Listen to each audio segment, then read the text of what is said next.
بسم الله الرحمن الرحيم. حسبنا الله ونعم الوكيل، نعم المولى ونعم النصير.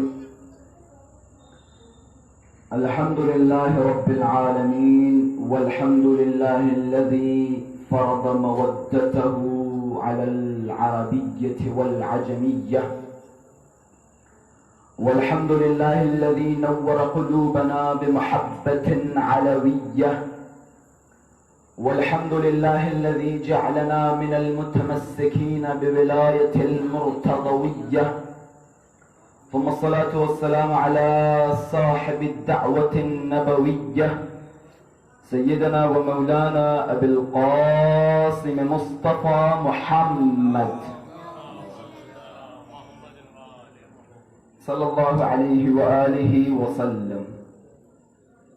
اللهم صل وسلم وزد وبارك على صاحب الدعوة النبوية والصولة الحيدرية والعصمة الفاطمية والحلم الحسنية والشجاعة الحسينية والعبادة السجادية والمعاصر الباقرية والآثار الجعفرية والعلوم الكاظمية والحجج الرضوية والجود التقوية والنقابة النقوية والهيبة العسكرية والهيبة الإلهية الحجة القائلية.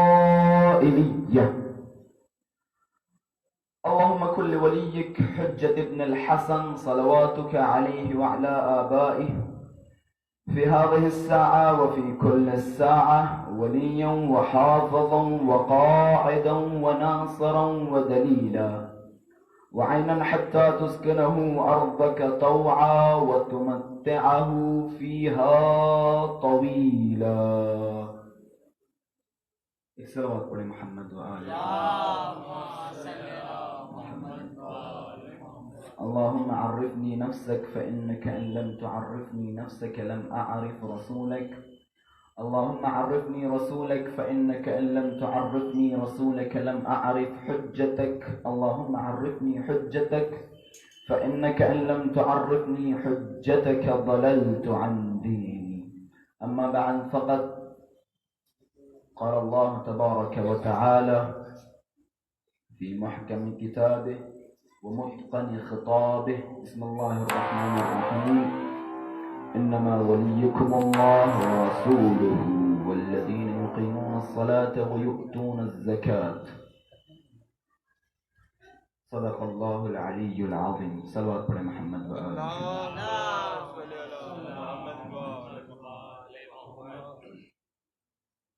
سب سے پہلے آپ حضرات سے التماس ہے، جیسا کہ مجھ سے درخواست کی گئی ہے، ہمارے وطن میں کچھ مریض ہیں، ان کی صحت یابی، اور اسی طریقے سے ہمارے بیرونی ممالک جہاں جہاں شیعان حیدر کرار، شیعان حیدر صفدر مورد ظلم و ستم ہیں، ان تمام حضرات کی سلامتی اور بالخصوص امام زمان عجل اللہ تعالی فرجہ الشریف کی سلامتی کے لیے آپ حضرات سے التماس دعا ہے، اور ایک صلوات پڑھتے ہوئے آگے بڑھتے چلے ہیں.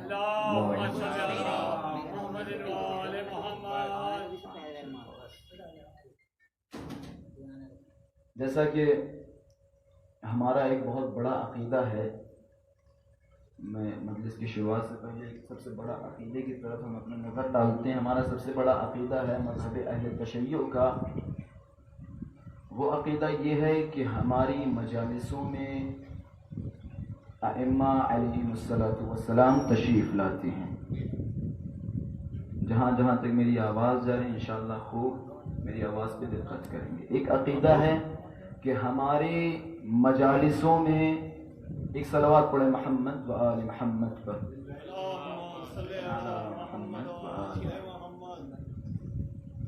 خوب، ہماری مجالسوں میں ائمہ علیہم السلام تشریف لاتے ہیں، یہ ہمارا بہت بڑا عقیدہ ہے. اور اسی طریقے سے ہمارا عقیدہ ہے کہ ہماری فرش عزا پر ملائکہ آتے ہیں، انبیاء آتے ہیں، اولیاء آتے ہیں، اور ہم نے ماشاءاللہ سے علماء سے، خطباء سے، ذاکرین سے، ذکار سے، وعاظ سے مختلف انہی موضوعات پہ مجالسیں بھی سنی ہیں، مسائل بھی سنایا جاتا ہے کہ ہماری مجلس سے فاطمہ زہرا سلام اللہ علیہ ناراض ہو کر نہ جائیں یا ہم سے خوشنود ہو کر جائیں، خوشحال ہو کر جائیں۔ یہ اس طریقے کے الفاظ آپ سب حضرات کے ذہنوں میں میرے خیال سے بہترین طور سے حفظ و حفاظ رکھے ہیں۔ لیکن بعض چیزیں ایسی ہوتی ہیں کہ جن پر ہمارا عقیدہ تو ہوتا ہے، ہم سنتے ہیں، لوگوں کو سناتے ہیں، لیکن عملی طور سے احساس نہیں ہوتا کہ واقعاً اس آدمی کا یہ عقیدہ ہے۔ مجھ سے لکھنؤ میں پچھلے سال مجھے یاد ہے، مجھ سے کہا تھا کہ 8:30 بجے رات میں آپ کو ممبر پہ ہونا ہے۔ میں نے کہا ٹھیک ہے، 8:30 بجے انشاءاللہ مجلس شروع ہو جائے گی۔ کاظمین کا یہ قصہ ہے، میں 8:30 بجے پہنچا تو وہاں پہ سوسخانی ہو رہی تھی، میرے خیال سے 6-7 لوگ بیٹھے تھے، 10 لوگ تک ہوں گے زیادہ سے زیادہ۔ تو میں نے کہا مجلس شروع کیجئے، تو کہ قبلہ تھوڑی دیر اور رک جائیں، تھوڑی دیر اور رک جائیں۔ رکتے رکتے تقریباً 9:15 ہو گئے۔ میں نے کہا بھئی یہ کون سا آپ کا طریقہ ہے، 8:30 بجے کا اعلان، 9:15 ہو چکے ہیں، ابھی مجلس ہی نہیں شروع ہوئی۔ تو میں نے سوس خان کی طرف اشارہ کیا، میں نے کہا بس کیجیے۔ ممبر پہ بیٹھا، ممبر پہ بیٹھنے کے بعد یہی جملہ، سب سے پہلا جملہ میں نے کہا تھا، میں نے یہی کہا تھا کیا قبلہ آپ کا عقیدہ ہے کہ آپ کی مجالسوں میں ملائکہ آتے ہیں؟ کیا آپ کا عقیدہ ہے آپ کی مجالسوں میں معصومین تشریف لاتے ہیں؟ اگر عقیدہ ہے تو ہمیں سامعین کی کیا ضرورت؟ اگر عقیدہ ہے، صرف کہنا کمال نہیں ہے۔ مثال میں کہہ دیا ہماری مجالسوں میں ملائکہ آتے ہیں، جب ملائکہ آتے ہیں تو ہمیں لوگوں کی ضرورت ہی نہیں ہے، ہم اپنے وقت میں مجلس شروع کر دیں۔ اور یہ تو ایک عادت سی ہو گئی ہے، 10 منٹ 15 منٹ جب تک گزرتے نہیں ہیں، چاہے اس کے بعد سے مولانا جو ہے 2 گھنٹہ بھی کھیل دے، مسئلہ نہیں ہے، لیکن 10-15 منٹ لیٹ ضرور آنا ہے۔ ایک کچھ چیزیں ہوتی ہیں انسان کو جو عادتاً ہوتی ہیں۔ تو جب ہمارا عقیدہ ہے تو ہم کسی کی محتاج نہیں ہیں، کسی کے منتظر نہیں ہیں۔ ایک صلوات پڑھے محمد صلی اللہ علیہ وسلم۔ خوب جیسا کہ کل کی مجلس میں ہم نے عنوان قرار دیا تھا ولایت، عظمت ولایت، ولایت کا احترام، ولایت کی کیا عظمت ہے، اور میں نے اس سے پہلی والی مجلس میں یہ بھی بتایا تھا کہ مقصد کربلا، خون امام حسین کا مقصد ایک ان میں سے یہ تھا حفظ ولایت، حفظ امانت، حفظ امامت۔ یہ ایک مقصد خون امام حسین، اور خون امام حسین کے مقابلے میں جو ہماری مسئولیت ہے، ہماری مسئولیت خون امام حسین کے مقابلے میں ایک یہ ہے کہ ہم عظمت ولایت کو سمجھیں، امامت کی عظمت کو سمجھیں، امام کے مقام کو سمجھیں، امام کے مرتبے کو سمجھیں۔ یہ ہمارا ایک فریضہ ہے۔ امامت کیا ہے؟ ولایت کیا ہے؟ ولایت کے بہت سارے معنی ہیں، ولی کے بہت سارے معنی ہیں۔ ولی کے معنی دوست ہوتا ہے، ولی کے معنی داماد ہوتا ہے، ولی کے معنی جو ہے یعنی بہت سارے معنی، ان میں سے سب سے اہم جو ہماری مورد بحث ہے وہ ہوتا ہے معنی یہ ولایت، یعنی تصرف رکھنا۔ یعنی اگر ہم نے کہا کہ یہ ہمارے ولی ہیں، یعنی یہ ہم پر تصرف رکھ رہے ہیں۔ تصرف سے مراد کیا ہے؟ یعنی یہ اگر کہہ دیں، ولایت بھی جو ہے ایک ہے ولایت مطلقہ، یعنی مطلق ولایت ہم پر رکھتے ہیں، وہ ولایت صرف اور صرف معصومین ہم پر رکھتے ہیں۔ مطلق ولایت یعنی اگر معصومین ایک بار کہہ دیں کہ آپ چاقو اٹھائیے اور اپنے پیٹ میں مار لیجئے، تو اس جگہ پہ معصوم سے یہ نہیں کہیں گے ارے مولا کیا آپ نے قرآن کی آیت نہیں پڑھی؟ قرآن میں لکھا ہے کہ اپنے آپ کو ہلاکت میں مت ڈالو۔ اگر امام نے کہہ دیا کہ چاقو اٹھائیے اپنے پیٹ پہ مار لیجئے، تو اگر اس کے مقابلے میں آپ نے چوں و چرا کیا تو سمجھو آپ نے ولایت کو سمجھا ہی نہیں، امامت کو سمجھا ہی نہیں۔ کتنے سال ہو گئے ماشاءاللہ سے ہماری بزم میں، کسی کوئی 40 سال سے ہے، کوئی 50 سال کا ہو چکا ہے، کوئی 55 سال کا ہو چکا ہے، کوئی 10 سال کا ہے، کوئی 5 سال کا ہے، مختلف عمریں ہماری بزم میں۔ ہم نے بچپن سے اپنی مجالسوں میں کیا سنا ہے؟ اپنے بچپن سے ہم نے ہارون مکی کا قصہ سنا ہے نا، ہارون مکی کا قصہ سنا، میں انشاءاللہ اس ہارون مکی کے قصے کو آخری کے لیے محفوظ رکھتا ہوں، لیکن اس سے پہلے میں ولایت کی کچھ عظمتیں بیان کرنا چاہتا ہوں. ایک صلوات پڑھیں محمد.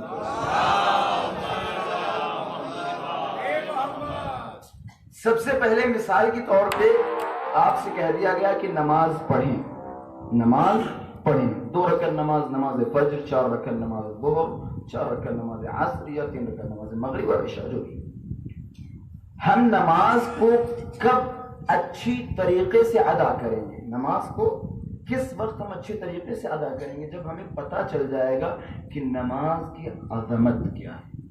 نماز کی عظمت کیا ہے؟ نماز میں جو ایک ایک رکن ہم جان دیتے ہیں، تکبیر کہتے ہیں، قیام ہے، قراءت ہے، رکوع ہے، سجود ہے، جب تک ہمیں اس کی حقیقت کا پتہ نہیں چلے گا کہ رکوع کیا چیز ہے، سجدہ کیا چیز ہے، تو ہماری نمازوں میں خشوع و خضوع نہیں آئے گا، جب تک ہمیں حقیقت نماز نہیں پتہ چلے گی. اسی طریقے سے جب تک ہمیں حقیقت امامت کا اندازہ نہیں ہوگا یا حقیقت ولایت کا اندازہ نہیں ہوگا تو ہمارے کوئی بھی اعمال خضوع و خشوع کے ساتھ نہیں ہوں گے. نہ ہی ہماری مجالسیں حضور قلب کے ساتھ ہو پائیں گی، نہ ہی ہمارے جلوس حضور قلب کے ساتھ ہو پائیں گے. جب تک ہمیں ولایت، ہمیں یہ پتہ کرنا ہے کہ کربلا میں جس ہستی کو کچھ ظالموں، فاجروں، فاسقوں نے شہید کیا ہے، اس ہستی کی عظمت کیا ہے، اس ہستی کا مقام کیا ہے، اس ہستی کی منزلت کیا ہے، جب تک ہمیں یہ پتہ نہیں چلے گا، جب تک ہمارے دل امام حسین پہ گریہ نہیں کریں گے. یہ 100% بات ہے. آئیے تو اسی بات پہ عمل کرتے ہوئے پہلے ہم صحبت کرتے ہیں، بات کرتے ہیں کہ ولایت کی حقیقت کیا ہے، امامت کی منزلت کیا ہے، مرتبہ کیا ہے. تھوڑی دیر میری طرف متوجہ ہوں انشاءاللہ، کیونکہ بعد میں جو ہم گفتگو کریں گے وہ ساری گفتگو اسی چیز پہ موقوف ہوگی. یہ چیز جب آپ نہیں سمجھ پائیں گے تو ممکن ہے آئندہ والی آخر کا جملہ نہ سمجھ پائیں، پھر کہیں قبلہ کا جملہ سمجھ میں نہیں آیا.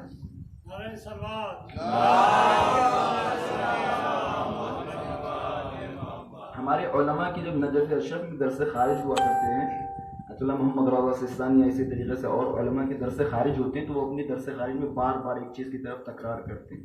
کہتے ہیں کہ دیکھو اگر 5 منٹ تمہاری توجہ ہم سے ہٹ گئی، 5 منٹ اگر تمہاری توجہ ہم سے ہٹ گئی تو ممکن ہے میرا پورا درس آپ کو ایک لفظ سمجھ نہ آئے.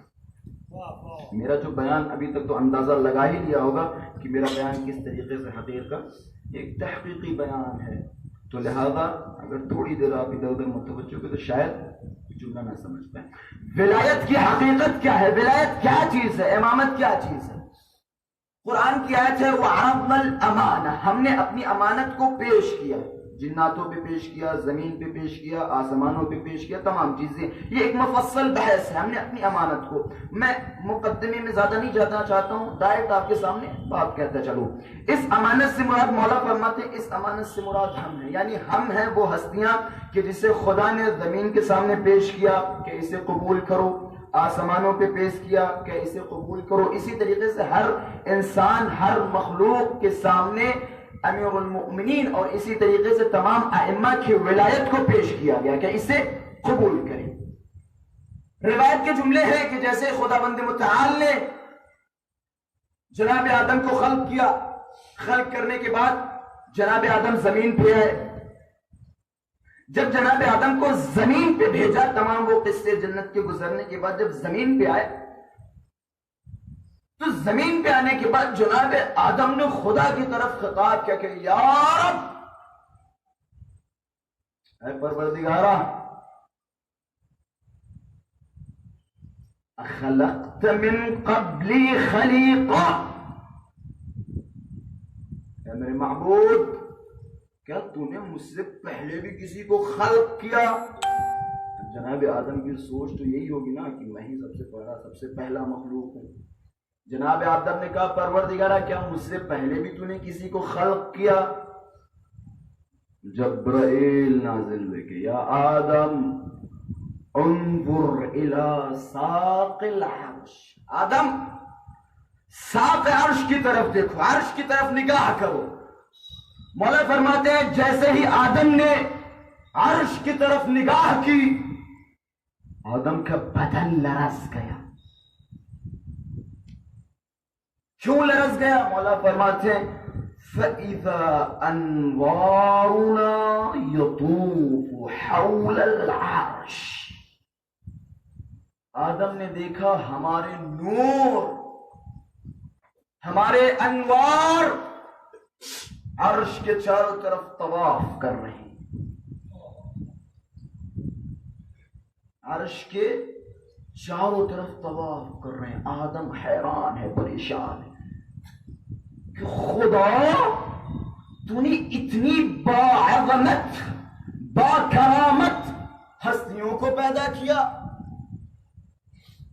مولا فرماتے ہیں جناب آدم جب خوب غور سے دیکھتے رہے تو جناب آدم کے دل میں، اللہ اکبر، جناب آدم کے دل میں ایک تمنا ہوئی. کس بات کی تمنا ہوئی؟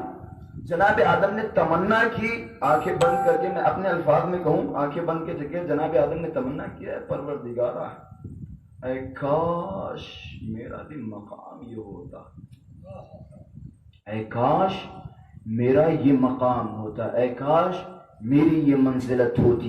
بس جیسے ہی جناب آدم نے یہ سوچا جبرائیل نازل ہوئے، یا آدم ایاک ان تتمنى مکانہ، اے آدم خبردار جو تم نے ان کے مکان و منزلت کی تمنا کی. جناب آدم نے صرف سوچا اے کاش یہ رتبہ یہ مرتبہ مجھے بھی مل جائے، صرف یہ سوچا. جبرائیل نازل ہوئے، کیا یا آدم ایاک ان تتمنى مکانہ، اے آدم خبردار جو تم نے ان کے مکان و منزلت کی تمنا کی. اللہ اکبر، یہ ہے ولایت. مولا فرماتے پھر کیا ہوا؟ ثم خطب اللہ الى جمیع خلقہ.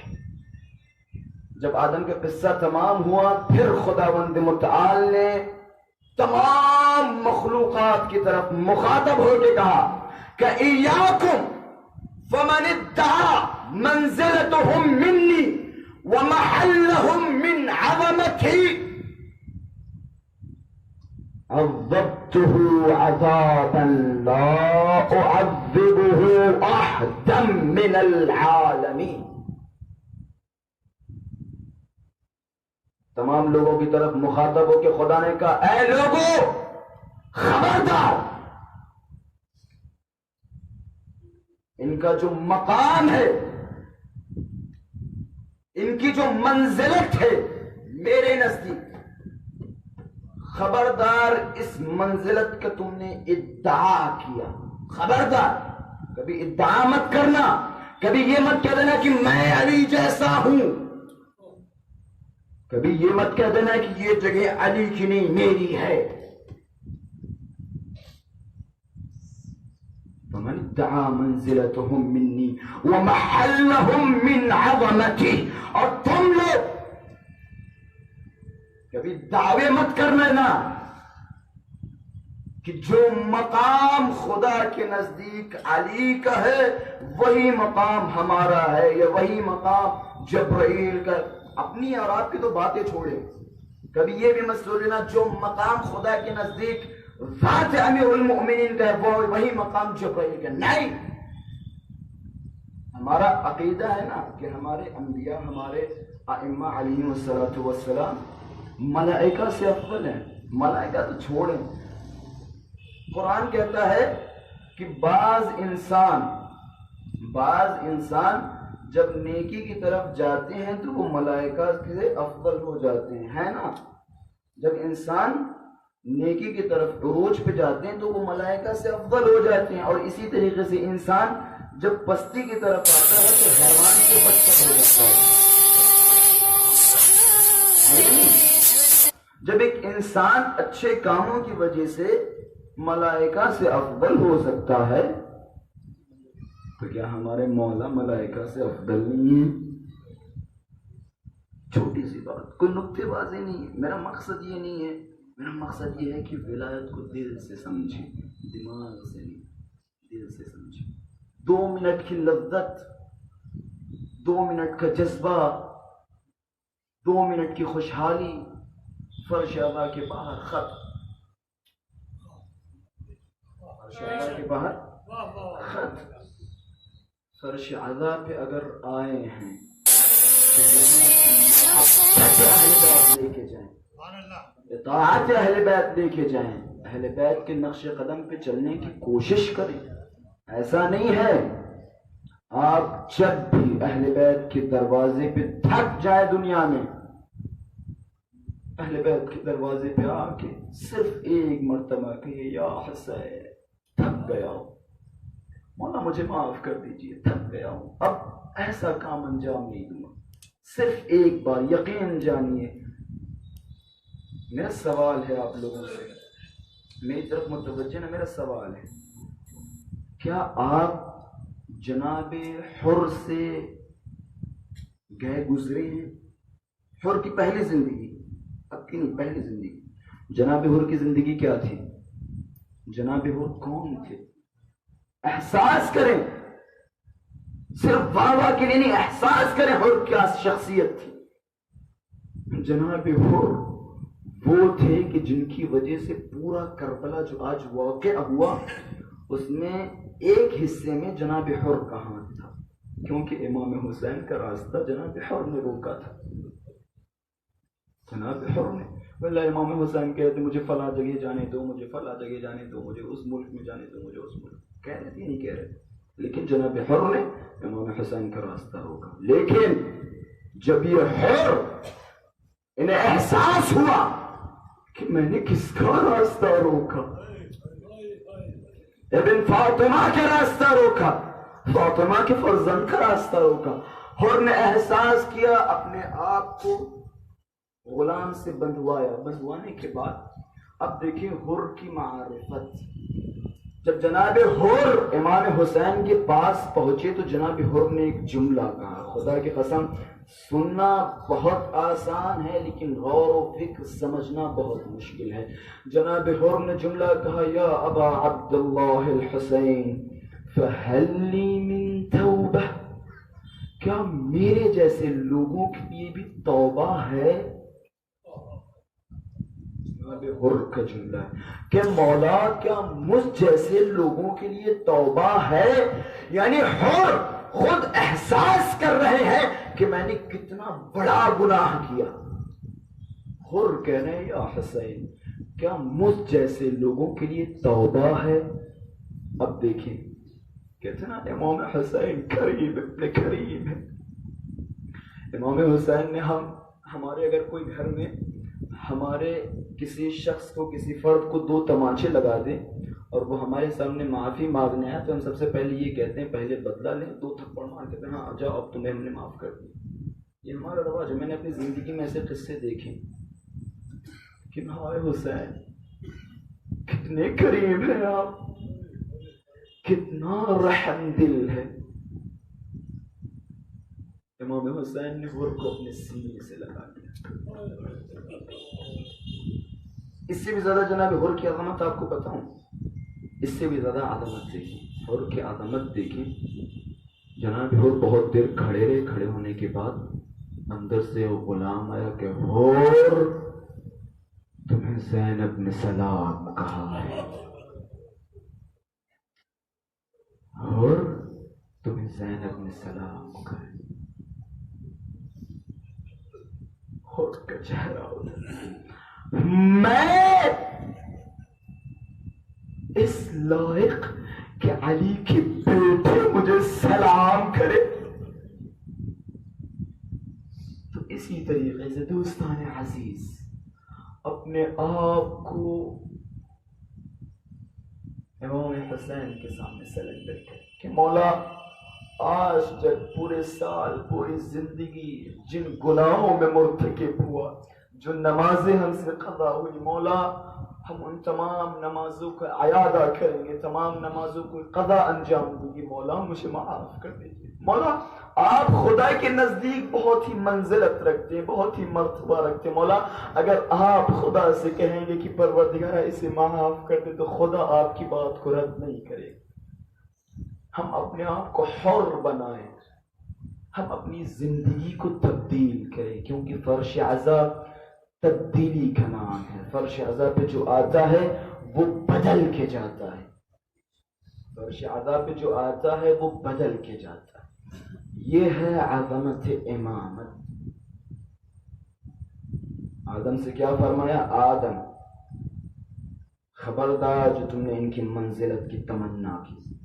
پھر خدا نے اپنے تمام مخلوقات کی طرف دیکھ کے کہا اے مخلوقات خبردار، ان کے محل، ان کے مقام، ان کے عہدے، ان کے رتبے کا ادعا مت کرنا۔ اگر تم نے ادعا کر دیا تو پروردگارہ سخت لہجے میں کہہ رہا ہے اعذبہ عذابا لا اعذبہ احدا من العالمین، ایسے عذاب میں مبتلا کروں گا کہ ویسا عذاب پوری دنیا میں کسی کو نہیں دیا گیا ہے۔ یہ خدا کی تحدید ہے، یہ ہے عظمت ولایت۔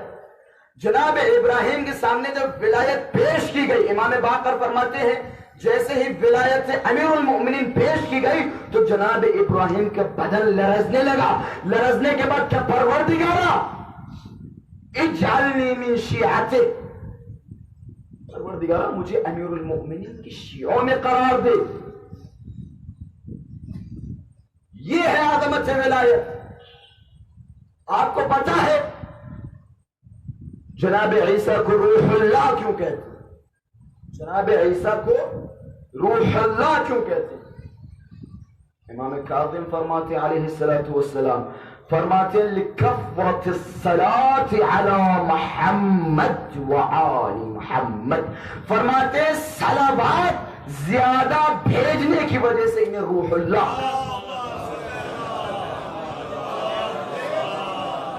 مل جل کے آل محمد پہ صلوات۔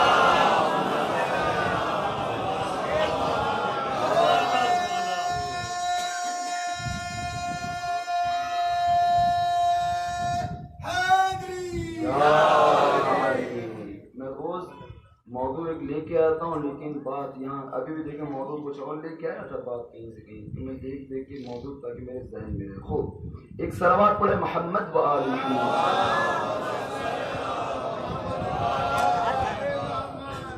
تو یہ تھا پہلا مقام عظمت ولایت۔ اب آپ کو بتاتا ہوں اس سے بھی زیادہ ولایت کی کیا عظمت ہے۔ ولایت کے بغیر کوئی، جیسا کہ میں نے کل بھی بیان کیا تھا، ولایت علی کے بغیر ہمارا کوئی عمل قبول نہیں ہوگا۔ یہ ہر انسان، شیعوں کا جو سب سے بڑا عقیدہ ہے، وہ انسان کی جو اس عقیدے کو نہ رکھتے ہوں وہ اصلا شیعہ ہے ہی نہیں، دائرے شیعہ میں ہے ہی نہیں۔ شیعوں کو جو سب سے بڑا عقیدہ مانا جاتا ہے وہ یہ ہے کہ بغیر ولایت کوئی عمل قبول نہیں ہے۔ یہ جو میں ولایت بیان کر رہا ہوں، اصل میں مسئلہ یہ ہے، یہ بھی بتاتا چلوں، اتنا اخباریت اور غلات اور ملنگوں نے اتنا خراب کر دیا ہے ماحول کہ لوگ حقیقت ولایت سے دور ہو گئے۔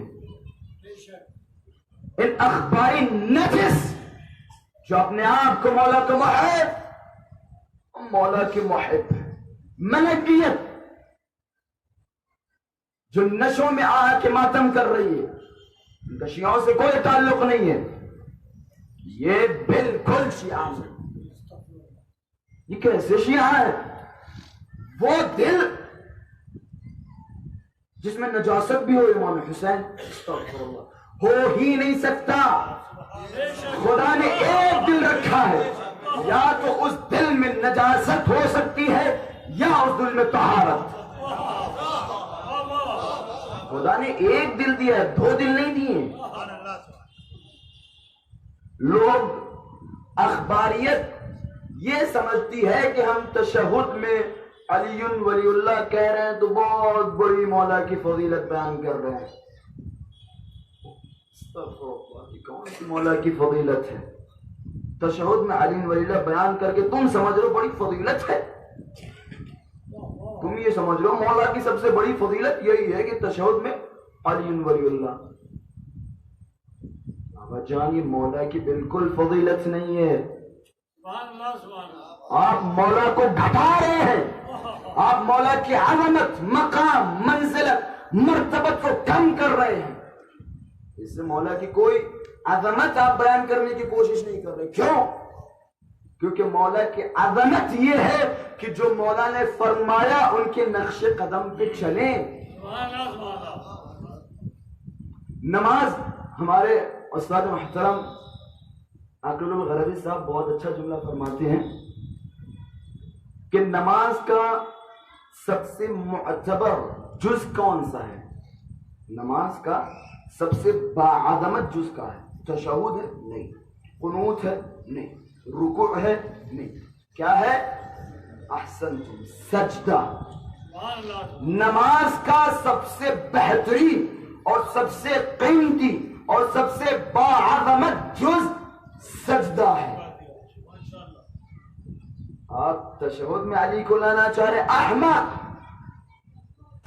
میں علی کو سجدے میں لے کے آتا ہوں، علی کے قاتلوں پہ سجدے میں لعنت کرتا ہوں، حسین کے قاتلوں پہ سجدے میں لعنت کرتا ہوں، لیکن جو مولا نے کہا وہ کرتا ہوں. تشہد مولا نے منع کیا، سجدہ مولا نے اجازت دی. جہاں اجازت دی وہاں ہم عمل کریں گے، جہاں منع کیا اس سے ہم دوری اختیار کریں گے. مسئلہ یہی ہے نا. لوگوں نے امامت کی حقیقت کو نہیں سمجھا. یہ جو آج ملنگیت یا اخباریت یا پھر غلات فرقے کے نام سنتے ہیں نا، انہوں نے امامت کو نہیں سمجھا، انہوں نے ولایت کو نہیں سمجھا. اگر یہ امامت کو سمجھتے تو امامت کا سب سے مہم اور سب سے اعلیٰ قاعدہ یہ ہے کہ امام کے سامنے سرنڈر ہونا، امام کے سامنے تسلیم ہونا. یہ ہے امامت کا سب سے بڑا اور سب سے مہم ادب، احترام. آپ اگر تشہد میں علی ولی اللہ پڑھ رہے ہیں تو گویا آپ امام کا احترام نہیں کر رہے بلکہ ائمہ کی مخالفت کر رہے ہیں. ہمارے کسی امام نے یہ نہیں فرمایا. جب نہیں فرمایا تو گویا آپ مخالفت کر رہے ہیں امام کی.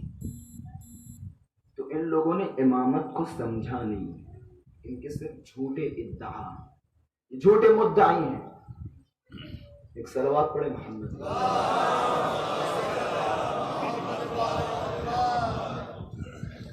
بغیر ولایت امیر المؤمنین کوئی عمل قبول نہیں ہے. بغیر ولایت امیر المؤمنین کوئی عمل قبول نہیں ہے. میرے خیال سے میرا جملہ بچے بھی سمجھ گئے ہوں گے. کیوں؟ آپ مثال کے طور پہ بزرگوں سے مخاطب ہوں، مثال کے طور پہ آپ دعوت کریں، حقیر کی غم الغربی کی دعوت کریں، اپنے گھر پہ دعوت کریں کہ میرے گھر پہ آپ تشریف لے کے آئیے. آپ نے دعوت کی تو میرا فرض کیا ہے؟ میرا فرض یہ ہے کہ آپ کے گھر کا جو دروازہ ہے، مین ڈور ہے، میں آپ کے گھر میں دروازے سے آؤں، مین ڈور سے آؤں. کیونکہ آپ نے ڈور کس لیے بنایا؟ آپ نے اپنے گھر کا مین دروازہ کس لیے بنایا؟ تاکہ جس کو بھی آنا ہو وہ اس دروازے سے آئے. جس کو بھی آنا ہو وہ اس دروازے سے آئے. اب میں آپ کے گھر پہ دعوت میں آ گیا، میں نے آپ کے گھر پہ دعوت میں آ گیا، لیکن فرق اتنا ہے، آ تو گیا ہوں لیکن آپ کے گھر میں پیچھے کی دیوار سے کود کے آ رہا ہوں، یا وہاں پہ ایک پیڑ لگا ہوا ہے، پیڑ پہ بڑی محنت و مشقت سے چڑھ کے آپ کے گھر میں کود رہا ہوں، یا رسی ڈال کے چڑھ کے آپ کے گھر میں آؤں، یعنی بڑی محنتیں کر کے آپ کے گھر میں آؤں، پھر آپ کے سامنے آؤں. کیا محنت کر کے میں آپ کے گھر میں آیا. آپ کہیں کہاں سے بھیا؟ اس دیوار سے. کیا عقل مند افراد یہاں پہ تشریف فرما، بڑی محنت کر کے آئے، لیکن آئے کہاں سے؟ دیوار سے آئے. کہ اچھا دیوار سے آئے تو آپ مجھے کیا کریں گے؟ نہ صرف یہ کہ دعوت کھانا نہیں کھلائیں گے، کان پکڑ کے باہر کریں، نکلو یہاں سے. کوئی طریقہ ہی نہیں ہے. بھیا ہم نے دروازہ بنایا ہے. کس لیے دروازہ؟ تاکہ یہاں سے آپ اندر آئیں. آپ دیواریں چڑھ چڑھ کے آ رہے ہیں. سمجھ گئے نا؟ اور سمجھاؤں، خدا نے قاعدہ بنایا ہے، خدا نے ایک راستہ بنایا ہے کہ راستہ یہ ہے کہ اگر مجھ تک آنا ہے تو علی کے دروازے سے آؤ، مجھ تک آنا ہے تو علی کے دروازے سے آؤ۔ اگر تم علی کے دروازے سے نہیں آئے، محنتیں کی، مشقتیں کی، روزے رکھے، پیدل حج چلے، لیکن بھائی میں نے کہا تھا نا، محنت کی، رسی ڈالی، پیڑ سے چڑھا، دروازے سے آنا آسان تھا نا، لیکن ادھر محنتیں بھی کرنی پڑ رہی ہیں، محنتیں کی، لیکن اس کے باوجود کتنی بے احترامی سے آپ نے مجھے اپنے گھر سے بھگایا۔ سمجھے ولایت کیا چیز ہے؟ ولایت ولایت ولایت امامت۔ خدا نے قاعدہ معین کیا، خدا نے ایک راستہ معین کیا ہے، اگر آپ کو مجھ تک پہنچنا ہے تو اس راستے سے آئیں، اس قاعدے کے اعتبار سے آئیں۔ اگر اس راستے پہ آپ نہیں آئے تو آپ ہزاروں نمازیں لے کے آئیں، ہزاروں روزے لے کے آئیں، اٹھا کے آپ کے منہ پہ مار دیے جائیں گے۔ میں نے کل روایت پڑھی تھی نا، خدا ان کی گردن پکڑ کے جہنم میں ڈال دے گا۔ یہ ہے حقیقت ولایت، حقیقت امامت۔ ہم نے امامت کو نہیں سمجھا۔ آج جو نقلی جعلی دعوے دار امامت ہیں، جو اپنے آپ کو مولا کا چاہنے والا، مولا کا ملنگ، میں نے بھی بیان کیا نا، ملنگ و اخباریت پہ، یہ بالکل مولا کے چاہنے والے نہیں ہیں۔ اور اسی طریقے سے آج ہمارے معاشرے میں بعض افراد کی یہ ادعا ہو کہ ہم مولا کے چاہنے والے ہیں، مولا کے فداکار ہیں۔ مولا کے فداکاروں کے لیے سب سے پہلی چیز جو ضرورت ہے وہ ہے مقام امامت کو پہچاننا۔ اور یہ بات یاد رکھیے گا، شاید یہ بات سالوں تک یاد رہے آپ لوگوں کو، وہ انسان جس نے منصب امامت کو پہچان لیا، وہ انسان کہ جس نے مقام امامت کو پہچان لیا، تو یاد رکھیے وہ شریعت میں کوتاہی نہیں کرے گا۔ جس نے امامت کو پہچان لیا وہ اپنی نمازوں میں بالکل کوتاہی کر ہی نہیں سکتا، اپنے روزوں میں بالکل کوتاہی کر ہی نہیں سکتا۔ اگر روزوں اور نمازوں میں کوتاہی ہو رہی ہے تو سمجھ جائیے اس نے بھی مولا کو صحیح سے پہچانا نہیں، منصب امامت کو پہچانا نہیں ہے۔ کیونکہ جب ہم منصب امامت کو پہچان جائیں گے، امامت کے مقام کو پہچان جائیں گے، تو امامت کے مقام کو جب ہم گھسیں گے، امامت کے بارے میں پڑھیں گے، تو امامت کی بک میں جو سب سے پہلا چیپٹر ہوگا اس میں لکھا ہوگا اطاعت۔ اطاعت، اطاعت یعنی کیا؟ اطاعت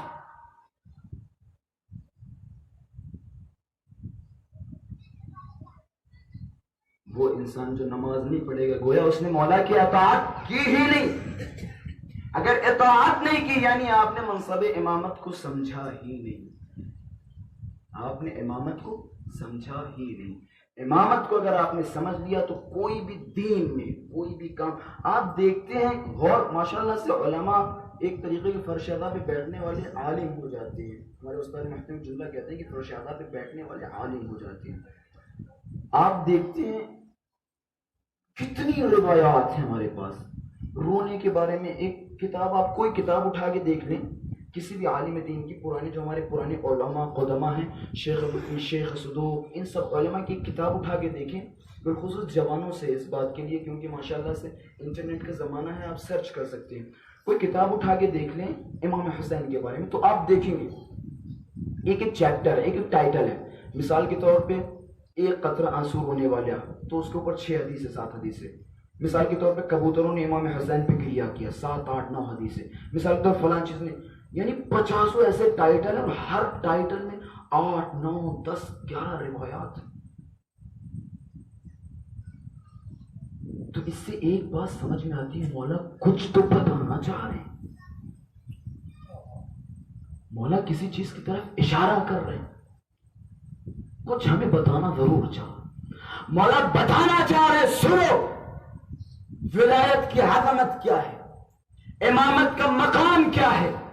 یعنی مولا بتانا چاہ رہے کہ دیکھو جس کے اوپر رونے کا اتنا ثواب ہے، سوچو اس کی عظمت کیا ہوگی، اس کا مقام کیا ہوگا، اس کی منزلت کیا ہوگی. مقام امامت. اور امام حسین کو کربلا کے میدان میں جن لوگوں نے قتل کیا تھا، جو لوگ امام حسین کے سامنے آئے تھے، وہ وہی افراد تھے کہ جنہوں نے مقام امامت کو نہیں سمجھا تھا. جنہوں نے مقام امامت کو سمجھا وہ بہت کم لوگ تھے، 72. جنہوں نے امامت کے مقام کو نہیں سمجھا تھا ان کی تعداد بہت زیادہ تھی. آپ نے دیکھا ہے نا، کربلا کے حوادث سنے نا. ایک نئی موڑ کی طرف آپ کو لے کے چل رہا ہوں، شاید اس موڑ کی طرف بہت کم آپ لوگ گئے ہوں. ہم نے کہا نا کہ ادعا کرنے والے بہت زیادہ آپ کو ملیں گے. بڑا قبلہ امام حسین کو ایسے شیعہ چاہیے، آغا صاحب امام حسین کو یہ وہ بتانے والے بہت ملیں گے. اور یہی جب امیر المؤمنین کو سوالات کے مجمع میں رسول اللہ نے ہاتھوں کو بلند کر کے فرمایا تھا، من کنت مولاہ فہذا علی مولا، اللہم والی من والا وعاد من عادہ. فرمایا تھا جس کا میں مولا ہوں اس کے ہی علی مولا. کتنے لوگ تھے وہاں پہ؟ ایک علمی بحث کرنا چاہ رہا ہوں، ضرورت نہیں ہے کہ آپ جو ہے 1.25 لاکھ کا مجمع تھا، حاجیوں کا مجمع تھا، کتنا جو ہے یعنی پرآشوب منظر تھا. ایک طریقے ہم کہہ سکتے ہیں کہ میڈیا تھی پوری وہاں پہ. آج کے زمانے میں ایک آدمی میڈیا ہوتا ہے، لیکن اس زمانے میں چلو 1.25 لاکھ تو میڈیا ہو سکتے ہیں نا. جب رسول اللہ کا انتقال ہوا، غور سے سنیے گا، میں کوئی چیخ چلا کے ایسا نہیں ہوتا ہے کہ ہم یہ سمجھتے ہیں اگر جملے پہ چیخ دیا جائے تو لوگ زیادہ روئیں گے. یہ ہم نے اپنی مزاج بنا لیے. ان مزاج کو بدلو، غلط مزاج ہے. نئے اسلام کے چکر میں نہ پڑو، اپنے قدیمی منہج کو لے کے آؤ. آیت اللہ سستانی کی اس سال کی سب سے بڑی نصیحت یہ تھی کہ کوشش کرو عزاداریوں میں اپنے پرانے رسم و رواج پہ عمل کرو. پرانے رسم و رواج آج جب نوحے ریلیز ہو رہے ہیں تو ایسے کھڑا ہے جیسا لگ رہا ہے کوئی فلم ریلیز ہونے جا رہی ہے. آپ غور کریں، یعنی پرانے سسٹم بدل دیا عزاداری کا، نوحوں کا انداز بالکل الگ. ہماری پرانی عزاداری کتنی پیاری ہوتی تھی. نوابیت کے زمانے میں لکھنؤ کی عزاداری آپ سنیں ان کے بارے میں، ہماری پرانی عزاداریوں کے شاعر میر حنیف جیسے ہوا کرتے تھے، مرزا کبیر جیسے ہوا کرتے تھے. آج دیکھیں پورا تختہ ہی پلٹ دیا عزاداری کا، بالکل الگ.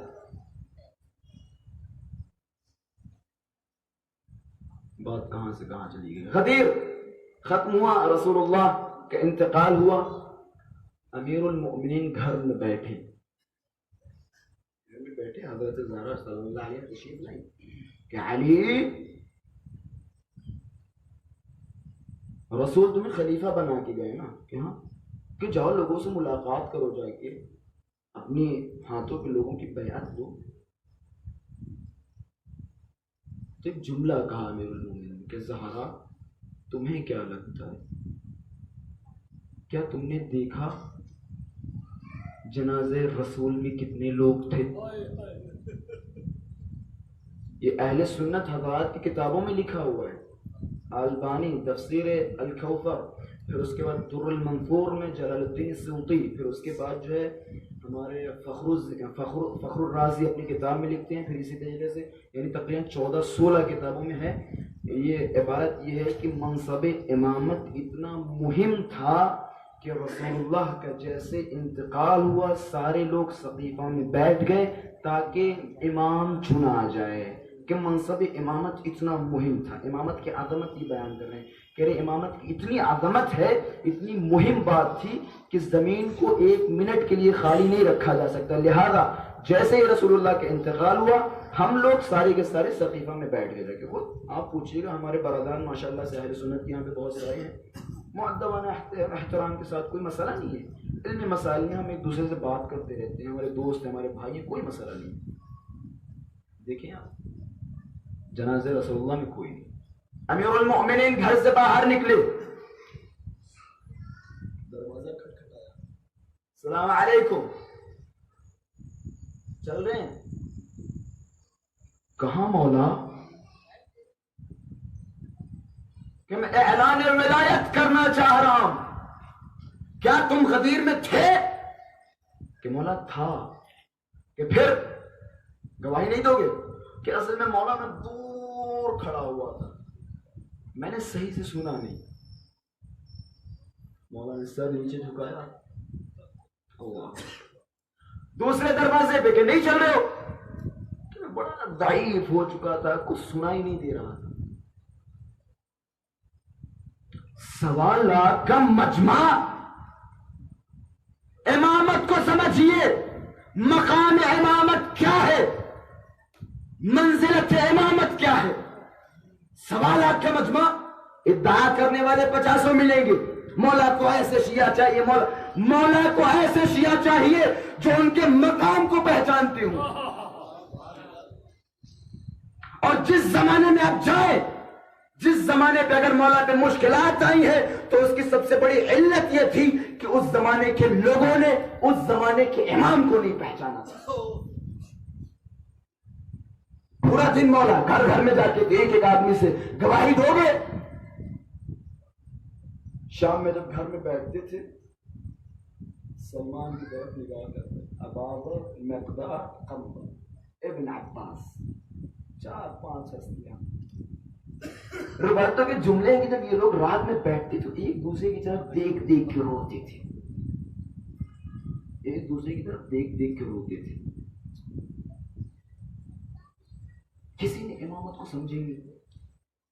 مولا سے آگے کہے, مولا آپ جنگ کیجئے, آپ لڑیے, ہماری ننگی تلواریں آپ کے ساتھ ہیں. آپ نے سنا نا مولا کا, ٹھیک ہے صبح جو ہے اپنے ٹکلے کروا کے آ جاؤ. صبح ہوا دیکھیں مولا مذاق کر رہے ہیں, کوئی نہیں. مولا نے کہا تو تم ٹکلے اپنے سر کے بال نہیں مڑوا سکتے ہو, کیسے میری والدہ میں تم گردنیں دے سکتے ہو؟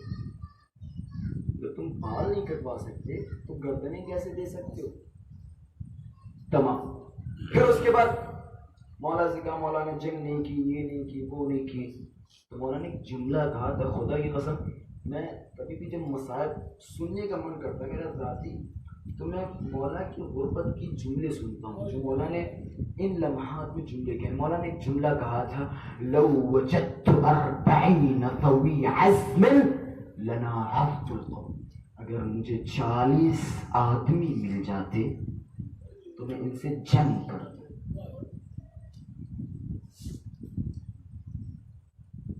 اتفاق ایسا تھا جب مولا مسجد میں آتے تھے تو بڑی لمبی لمبی صفوں میں, جب مولا کی خلافت کا دور ہے 5 سال جو ظاہری خلافت کی, تو اس میں لمبی لمبی صفوں میں لوگ پیچھے نماز پڑھتے تھے مسجد کوفہ. لیکن اس نماز کا کیا فائدہ؟ غور کریں, اس سے نماز کی عظمت کم نہیں ہو رہی ہے. یہ تمہارا دماغ ہے, یہ مزاج ہے. میں نے شروعات میں جملہ کہا نا, جس نے امامت کو سمجھ لیا وہ کبھی نماز میں پیچھے ہو ہی نہیں سکتا, اس کی نماز قضا ہو ہی نہیں سکتی. وہ کہتے ہیں قبلہ وہ اخباری غالی ہیں جو علی علی کے, اما یار انہوں نے امامت کو سمجھا ہی نہیں ہے. امامت ان کے چکر میں تم کیوں عقیدے خراب کر رہے ہو اپنے؟ ان کے چکر میں ہمیں تھوڑا احتیاط کرنا پڑے گا, ایسی روایتیں نہیں.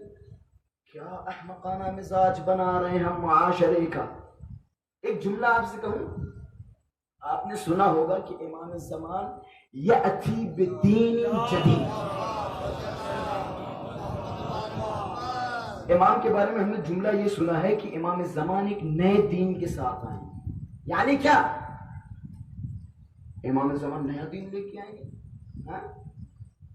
جبکہ رسول اللہ نے تو یہ کہا ہے کہ حلال محمد جو ہے تا قیامت حلال رہے گا, حرام محمد تا قیامت حرام رہے گا. پھر امام الزمان نیا دین کہاں سے لے کے آئیں؟ اور کیجئے گا. جب مولا سے پوچھا گیا مولا اس کی کیا علت ہے, تو مولا نے فرمایا دین امام نیا لے کے نہیں آئیں گے، بلکہ دین اتنا بدل چکا ہوگا کہ جب امام زمان آئیں گے تو لوگ کہیں گے یہ تو نیا دین دیکھ رہے ہیں۔ دین اتنا بدل چکا ہوگا، دین اتنا بدل چکا ہوگا کہ جب امام آئیں گے تو ہمیں یہ لگے کہ مولا نیا دین لے کے آئے۔ مولا کے پاس 2 4 5 آدمی نہیں، امام حسن علیہ الصلوۃ والسلام جب مولا نے صلح کی، آپ کو پتا نا صلح امام حسن، جب مولا نے صلح کی تو کچھ لوگ بہت ہی بڑے اپنے آپ کو، میں لفظ نہیں کہوں گا، کچھ صحابی کچھ جن کے نام اگر لے لوں تو آپ کے دل میں دشمنی پیدا ہو جائے گی، کیونکہ اگرچہ انہوں نے بعد میں توبہ کر لیا۔ امام حسن کی صلح کے بعد امام حسن کے پاس آتے تھے، کہتے تھے السلام علیک یا مضل المؤمنین۔ امام حسن سے کہتے تھے سلام ہو آپ پر، اے وہ انسان کہ جس نے مؤمنین کو گمراہ کر دیا۔ امام حسن سے کہتے تھے، امام حسن سے کہتے تھے جب امام حسن نے صلح کی۔ امام حسن نے کہا تو امام ہے یا میں؟ کہ اگر تو اپنے آپ کو امام مان رہا ہے تو اپنی امامت کی دلیل دے۔ اگر مجھے امام مان رہا ہے تو کیا تو نے نہیں پڑھا کہ امام کی اطاعت واجب ہوتی ہے، امام معصوم فی کل ہوتا ہے، امام سے کوئی خطا نہیں ہو سکتی، تو پھر میری مخالفت کیوں کر رہا ہے؟ کیوں کر رہا ہے میری مخالفت؟ پھر آئیے امام رضا کا تو قصہ سنا، میں وقت نہیں ہے ان سب چیزوں پہ، خدا کی قسم میرے خیال سے 10 عشرے ہوں تو کم ہے۔ امام رضا نے جب مأمون کی ولی عہدی کو قبول کر لیا، جب مأمون کی ولی عہدی کو قبول کر لیا تو مأمون نے دربار سجایا۔ دربار سجانے کے بعد کہا کہ ٹھیک ہے سارے لوگوں کو بلاؤ، میں یہاں کا خلیفہ ہوں، اور یہ سیدھی طرف امام رضا بیٹھے ہوئے تھے کہ یہ میرے ولی عہد ہیں، اور اس طرف حسن نام کا، حسن بن مجھے نہیں پتا کس کا بیٹا، لیکن حسن بہت ہی فتنے والا آدمی تھا یہ، تو اس طرف بیٹھا تھا خلاصہ۔ تو مولانا نے کہا بیعت کرنا شروع کرو۔ جو دوسرا تھا حسن، ذہن میں نام نہیں ہے، تو اس کو جو ہے وزارت عطا کی تھی، وزارت دی تھی، یعنی رئیس فوج لشکر کا کمانڈر اسے بنایا تھا۔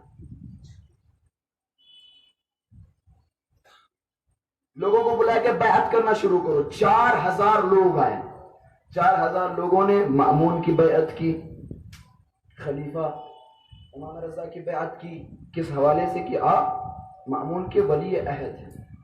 سارے لوگوں نے بیعت کر لی۔ بیعت کرنے کے بعد جب ایک آخری میں ایک جوان آیا، جیسے ہی جوان آیا تو جوان نے امیر حضرت کے ہاتھوں میں ایسے اس طریقے سے ہاتھ دیا، تو امام مسکرانے لگے۔ مأمون نے دیکھا کہ مولا 3999 لوگوں نے بیعت کیا، آپ کچھ نہیں بولے، یہ جب آیا اس نے ایسے ہاتھ رکھا، آپ ہنسنے لگے۔ تو مولا نے فرمایا مأمون ابھی تک جو 3999 لوگ تھے انہوں نے بیعت نہیں کی، انہوں نے بیعت شکنی کی۔ کہ کیوں؟ کہ بیعت ایسے کی جاتی ہے، ایسے نہیں، بیعت ایسے کی جاتی ہے، ایسے نہیں۔ سارے لوگ سامنے کھڑے، سمجھے کہ مولا نے مأمون کی ولی عہدی کو کیوں قبول کیا تھا، سمجھے کہ امام حسن نے صلح کیوں کی تھی۔ مولا کے ہر کام میں حکمت ہوتی ہے۔ اس وقت نہیں سمجھ میں آتا، لیکن اب سمجھ میں آتا ہے کہ مولا نے کیوں ولی عہدی قبول کی، کہ مأمون بیعت ایسے ہوتی ہے، ایسے نہیں ہوتی۔ کہ عجب! سارے لوگوں کو پھر سے بلایا کہ بیعت ایسے کرو، پھر سب لوگوں نے ایسے بیعت کی۔ مأمون نے امام رضا کی طرف دیکھا، کیوں؟ کیونکہ 4000 لوگوں کے سامنے امام رضا نے مامون کو رسوا کر دیا کہ جو آدمی جسے یہ نہیں پتا کہ بیعت کیسے کی جاتی وہ خلیفہ بننے چلا ہے. روایتوں میں آپ جائیں تاریخ میں ملتا ہے کہ اسی دن سے مامون نے یہ قصد کر لیا تھا کہ امام رضا کو شہید کر دیا. اسی دن سے. یہ ہے حکمت امام رضا نے ولی عہدی قبول کی. مامون کو رسوا کیا. خلاصہ یہ بیان کرنے کا ہدف نہیں تھا, کچھ اور بیان کرنا چاہتا ہوں, اسی مقصد کی طرف پہنچوں. کہا ایک آدمی امام رضا کے گھر پہ آیا. آنے کے بعد مولا سے کہا, مولا آپ نے کیسے ایک فاسق ایک فاجر کی ولایت کو قبول کر لیا؟ آپ کیسے اس مکار کے ولی عہد بن گئے؟ روایت کے جملے کی جسارت کے ساتھ غصے میں امام سے فرمایا, امام کہ کیا تم نے یوسف کا قصہ پڑھا ہے؟ یوسف نے کیا کہا؟ قال یا رب مجھے زمین پہ خزانے دار بنا دے. بادشاہ مصر سے جناب یوسف نے خود کہا تھا کہ مجھے زمین پہ خزانے دار بنا دے. اب خاموش. مولا کے پاس سے اٹھ کے چل دیا. پھر دوبارہ مولا کے پاس آیا. غور کیجئے گا, اپنی عظمت سمجھیے گا, اپنے ولایت کی عظمت سمجھیے گا. پتہ ہے اس نے مولا سے کیا جملہ کہا کہ مولا دیکھیں چاقو اٹھا. میں نے یہ سوچا تھا کہ اگر آپ صحیح جواب نہیں دیں گے میں آپ کے چاقو مار دوں گا. امام رضا کے آنسو آ گئے کہ تم جیسے لوگ ہماری ولایت کا ادعا کرنے والے جو یہ کہہ رہے کہ اگر امام رضا نے صحیح جواب نہیں دیا تو چاقو مار دوں. آغا جان اگر امام ہم سے کہے کہ اپنے باپ کو مار دو, ختم. مولا کیوں کیسے؟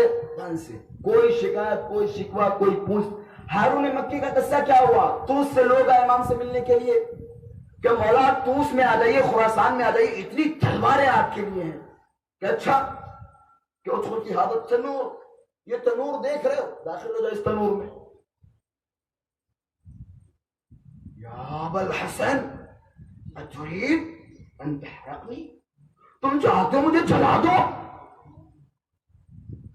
دیکھا ہارون, یا ہارون ادخل في هذا التنور سمعا مطاعا مولانا الجلیل. چش آپ کو حکم سر آنکھوں پر, نہ چھو نہ چھرا, لکڑیوں کو بوجھ نہیں دے, بھاگتے ہوئے ڈھنگ سے تنور اوپر سے بند ہو گیا. تھوڑی دیر کے بعد تنور کھولا. ان لوگوں نے کہا مولا آپ نے تو اسے جلا کے مار ہی ڈالا. میں نے جاؤ تنور کھولو, جا کے تنور کھولا تو ہارون مکی کی تسبیح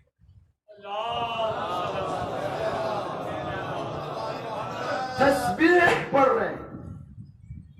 تو امام نے کہا اے توس خراسان سے آنے والوں, بتاؤ تمہارے خراسان میں اس جیسے کتنے شیعہ ہیں؟ سر کو جھکایا کہ مولا کوئی نہیں. ایک شخص مکے پہنچا. حکمت میں نے کہا نا کہ امام اگر کہہ دے تو سمعا وطاعا, اگر امام نے کہہ دیا کہ ہمارے شیعوں پر واجب ہے کہ وہ نماز پڑھے تو شیعہ وہی ہے. مقام امامت کو سمجھنے والا وہی ہے جو امام کے سامنے کہ مولا سمعا وطاعا, ہم نے آپ کی اطاعت کی, آپ نے جیسا کہہ دیا ہم آپ کو. یہ ہوا امامت کو سمجھنے والا. مکے میں ایک شخص پہنچا امام کی خدمت میں, ظاہراً امام صادق یا امام باقر پہنچا. پہنچنے کے بعد مولا نے کہا کہ کہاں سے آ کے, مکے سے, کوفے سے آئے ہیں. کہ اچھا حج کے لیے آیا تھا. مولا نے کہا ٹھیک ہے. تو اس شخص نے کہا مولا میرے گھر کے حالات بتائیے, میرے گھر پہ کیا حالات چل رہے. تو مولا نے فرمایا کہ ٹھیک ہے تم ابھی گھر پہ جاؤ گے تو تمہارے گھر پہ تمہاری بیوی جو ابھی پیگنٹ ہے وہ زائمان ہو جائے گی, یعنی وہ بچے دار ہو جائے گی, بچہ اس کا پیدا ہو جائے گا 2 دن کے بعد. جب تک تم گھر پہ پہنچو گے تو اس کا بچہ پیدا ہو چکا ہوگا. تو مولا نے کہا کہ اس بچے کا نام عامر رکھ دینا. عامر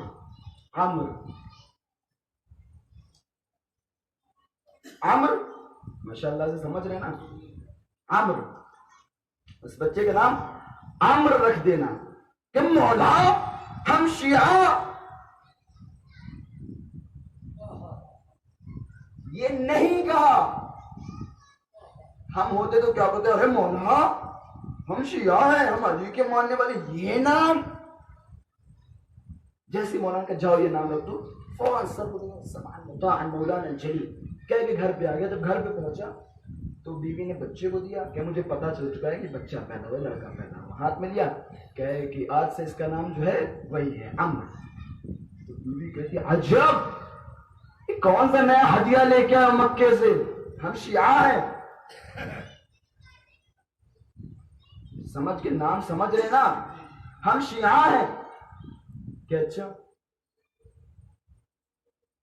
بیوی نے پوچھا کیسا نام ہے، کہاں سے رکھا؟ شوہر نے کہا امام نے فرمایا. کہ امام نے فرمایا؟ ختم، تمام. امام نے کہہ دیا سو کہہ دیا. ہم ہوتے تو ہم پہلے پوچھتے ضرور کہ مولا کیوں اس بندے خدا نے کیوں چرا، کیوں کچھ نہیں.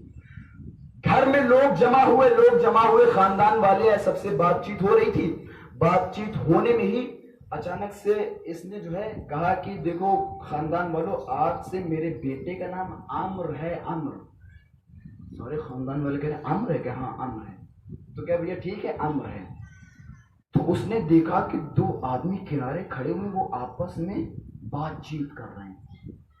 تو ان دونوں آدمیوں کو بلایا. بلانے کے بعد کہ بھیا کیا تم کانا پھوسی کر رہے ہو؟ تو اس نے کونے میں لے گیا. لے جانے کے بعد کہا کہ سن، ہم اس لیے آئے تھے کیونکہ ہمیں خبر ملی تھی کہ تو شیعہ ہے. میں آیا تھا تاکہ تجھے قتل کروں، لیکن جب گھر پہ آیا تو پتا چلا کہ تو شیعہ ہی نہیں ہے، کیونکہ شیعہ اپنے بچے کا نام رکھ ہی نہیں سکتے. شیعہ اپنے بچے کا نام رکھ ہی نہیں سکتے. تو وہ جو حاکم کی طرف سے دو مامور آئے تھے تو انہوں نے کہا سن بھیا، آج سے اگر تمہارے خلاف کسی نے شکایت کی تو اس کی گردن اڑا دیں گے، اور آج سے تیری جان، مال، عزت، آبرو، ناموس کی حفاظت حکومت کی ذمہ داری ہے. بس اتنا کہا کہ شخص کوفی نے امام کی طرف ہو کہ مولا قربان جاؤں آپ کی حکمت پر، مولا قربان جاؤں آپ کی بصیرت پر. کیا مولا نے خدا کی قسم سمجھنا مشکل کیا مولا کی حکمت ہے. ایک نام کے ذریعے سے مولا کس طریقے سے اپنے شیعوں کی حفاظت کر رہے ہیں. مقام امامت کو سمجھیے، مقام امام کی منزلت کو سمجھیے. بس میرا موضوع ختم. اور جو امام کے سامنے زیادہ تسلیم ہوا اسی کا مرتبہ زیادہ ہے. مدینے سے جب امام نے خروج کیا تو سارے، کوئی کہہ رہا تھا مولا کیوں جا رہے ہیں، کیوں آ رہے ہیں، وہاں چلتے ہیں، یا زینب کو ساتھ میں مت رکھیے، یا علی اکبر کو نہیں چھوڑ دیجیے، سغرا کو لے کے چلیے. ہر کسی نے سوال کیا، لیکن جائے پوری تاریخ میں دیکھیں ایک جگہ لے کے آئے جہاں علی اکبر نے کہا ہو کہ مولا کہاں جا رہے ہیں. بس آپ کو آپ کی منزلوں تک لے کے آیا. اگر علی اکبر کی یہ فضیلت ہے تو اس کا سبب، اس کی علت یہ ہے کہ علی اکبر نے کبھی امام حسین سے سوال نہیں کیا، کیونکہ مولا جانتے ہیں کہ امام حسین کی عظمت کیا ہے، عظمت ولایت کیا ہے. ولایت کے نقش قدم پر چلنا ہی ہماری ذمہ داری ہے. علی اکبر کی خاص بات ہے، بس علی اکبر کی خاص بات یہ تھی کہ نہ صرف یہ کہ علی اصغر نے کبھی امام حسین سے سوال نہیں کیا، نہ صرف یہ کہ سوال نہیں کیا. ایک جگہ پہ تھوڑی دیر گھوڑے پہ امام حسین کے اوپر نیت تاری تھی، ہلکا سے امام حسین سوئے، فوراً آنکھوں کو کھولا، زبان سے ایک جملہ نکلا، انا للہ و انا الیہ راجعون. احساس کیجئے، احساس کیجئے، اپنے دل کو، اپنی آنکھوں کو نیچے کر کے احساس کیجئے کہاں بیٹھے ہیں، کس امام کی مجلس کے لیے آئے. کس جوان پہ رونے کے لیے آئے؟ بس یہ جملہ نکلا، علی اکبر امام حسین کے پاس آئے کہ بابا یہ کلمہ تو تب استعمال کیا جاتا ہے جب کوئی مصیبت آتی ہے. تو مولا نے فرمایا بیٹا علی اکبر، میں نے ابھی خواب دیکھا، میں نے دیکھا کہ کوئی ندا دے رہا ہے، تم آگے آگے جا رہے ہو، موت تمہارے پیچھے پیچھے آ رہی، تم آگے آگے جا رہے ہو، موت تمہارے پیچھے پیچھے آ رہی ہے. ایسے موقع پہ اگر ہمارے یا آپ کے بچے ہوتے تو کیا کرتے؟ ہمارے اور آپ کے اگر بچے ہوتے تو یہی کہتے بابا کیا کوئی بچنے کا راستہ ہے؟ کہتے یا نہیں کہتے؟ کہتے بابا کیا کوئی بچنے کا راستہ ہے؟ لیکن قربان جاؤں فہم علی اکبر پہ، شجاعت علی اکبر پہ. علی اکبر نے کہا بابا افلسنا علی الحق، بابا کیا ہم حق پر نہیں ہیں؟ مولا نے کہا بے شک ہم حق پر ہیں. جیسے ہی مولا نے کہا ہم حق پر ہیں، علی اکبر کا جملہ دیکھیں، اذن لا نبالی بالموت، بس موت سے کیا خطرہ؟ جب ہم حق پر ہیں تو موت سے کیا خطرہ؟ اوقع الموت علی ام وقعت علی الموت، موت ہم پر آ جائے یا ہم موت پہ چلے جائیں. جوان بیٹے کا تصور، کربلا کے اس جوان کا تصور وہ افراد کر سکتے ہیں، وہ مائیں کر سکتی ہیں کہ جن کے فی الحاضر جوان بیٹے ہیں. ان ماؤں کے دلوں سے پوچھو جب کسی کا جوان کسی بیرونی ممالک میں چلا جاتا ہے، باہر شہروں میں چلا جاتا ہے، تو اس ماں کو کتنی خبر رہتی ہے، اس ماں کو کتنی فکر رہتی ہے کہ میرا بچہ کیسا ہوگا، کیا کر رہا ہوگا. یہ وجدانی ہمارے حرکات ہے. ماشاءاللہ سے سارے یہاں پہ صاحب اولاد ہیں، اور صاحب اولاد ہو کر امام حسین کا اگر ہم درد نہ سمجھ سکے تو واہ ہو ہم پر. امام حسین نے جب علی اکبر کو رہا کیا، رخصت کیا، علی اکبر کو آہستہ آہستہ رخصت کر رہے ہیں، علی اکبر کے چہرے کی طرف دیکھ رہے ہیں، بار بار علی اکبر کے چہرے کی طرف دیکھ رہے ہیں. علی اکبر امام حسین کی طرف دیکھ کر بابا آپ بار بار مجھے کیوں دیکھ رہے؟ علی اکبر نے جملہ کہا، امام حسین نے کہا بیٹا اکبر کاش کہ تم صاحب اولاد.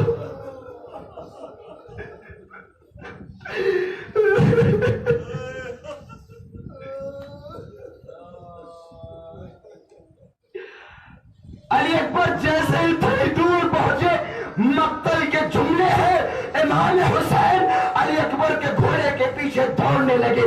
دوڑتے دوڑتے علی اکبر کے پاس پہنچے کہ مہلن مہلن یا بنیا، آہستہ آہستہ آہستہ میرے بیٹے آہستہ آہستہ جاؤ، اور دیکھو جب تک مقتل نہ پہنچنا تو پیچھے مڑ مڑ کے دیکھتے رہنا، مڑ مڑ کے دیکھتے رہنا. بس ازادارو امام حسین کے یہ فرزند کربلا کے میدان میں پہنچا. امام حسین نے جملے کے پروردگارا تو شاہد رہنا، میں ان لوگوں کی طرف ایک ایسے شخص کو بھیج رہا ہوں کہ جو خلقن خلقن و منطقن رسول اللہ کی طرح تھا.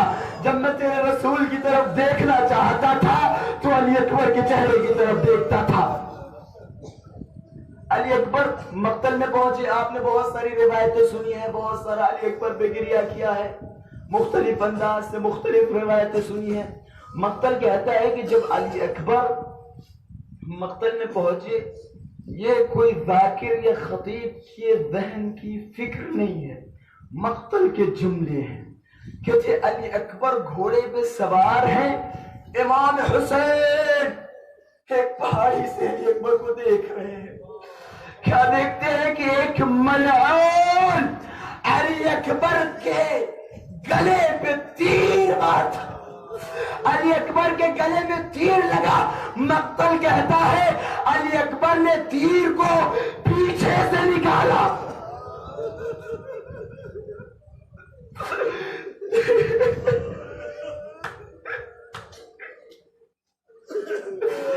روایت کے دن منقد آگے بڑھتا ہے، علی اکبر کے علی اکبر کے سینے پہ برچھی ماری.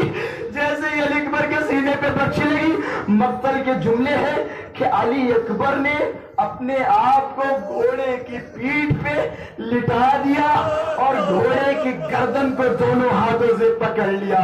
روایت کے جملے ہیں کہ علی اکبر جیسے ہی مقتل میں چلتے ہیں, علی اکبر کی پیٹھ پہ کوئی تلوار کوئی تیر مارا, کوئی جیسے مارا.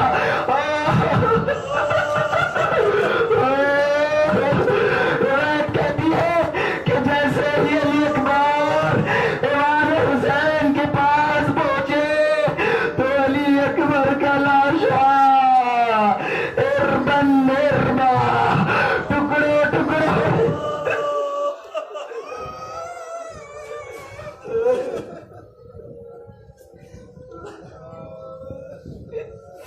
علی اکبر کا لاشا ٹکڑوں ٹکڑوں میں پامال ہو چکا تھا.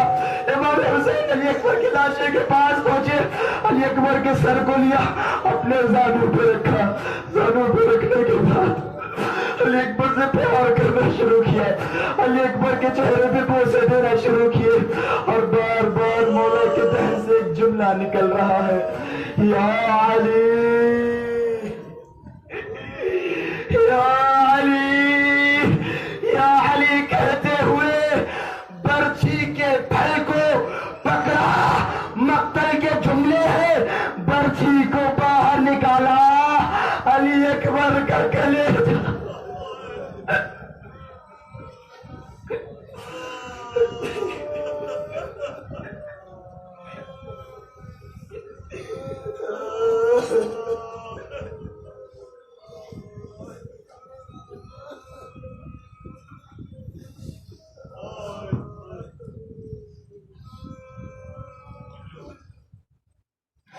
على لعنة الله على قوم الظالمين. إنا لله وإنا إليه راجعون. رضا بقضائه وتسليما لأمره. میں بہت معذرت چاہتا ہوں, 4-5-10 منٹ لیٹ ہو گئے, بہت معذرت چاہتا ہوں بڑی وجہ سے.